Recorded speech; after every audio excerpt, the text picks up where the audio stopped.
When I was a youth pastor, I had some kids in my youth group that were knuckleheads who were always in trouble. Their parents had a tight leash on them because they couldn't trust them. And I remember we went to a big youth conference and the guy that was speaking said, "Students, let me help you understand how to get your parents to let you do whatever you want. Blast them with obedience. If they ask you to do the dishes, dry them and put them away. If they ask you to clean your room, clean it up and the bathroom that you use. If they tell you to be home at 10, come home at 9:45. Blast them with obedience. The leash gets looser and looser and looser because they know they can trust you." Dear friends, if our hearts do not condemn us, we have confidence before God and that you will receive from him anything that you ask because we obey his commands and we do what pleases him. So it's not a way to earn salvation. I'm not seeking for a list of things to do and don't so that I can check all the boxes and make my way into heaven. There aren't boxes enough that you can check.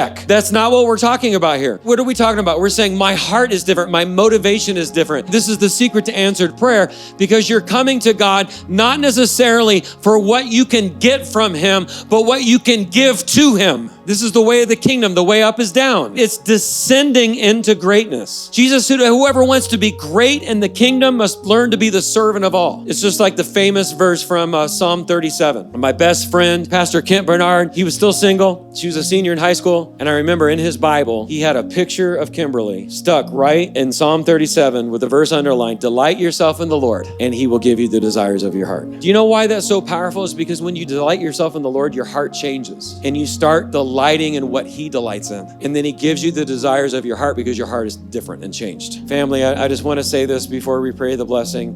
I want to reiterate once again, I love you. I believe in you. I'm praying for you. I think about you guys through the week. I look forward to Sunday nights. And I know that you come in here sometimes tired. I know that you come in here sometimes fighting battles, man. Struggling sometimes, dealing with issues. Some of you have health issues going on. Some of you have financial issues going on. Some of you have relationship issues going on. And I know that you sometimes come in here and you just beat down, and you just have to drag yourself to church. I'm so glad you came. I'm so glad you came. And I know this, that he who began a good work in you is going to be faithful until its completion. Keep serving him. Keep loving him. Keep honoring him. Keep obeying him. Because on the other side of the obedience comes the blessing.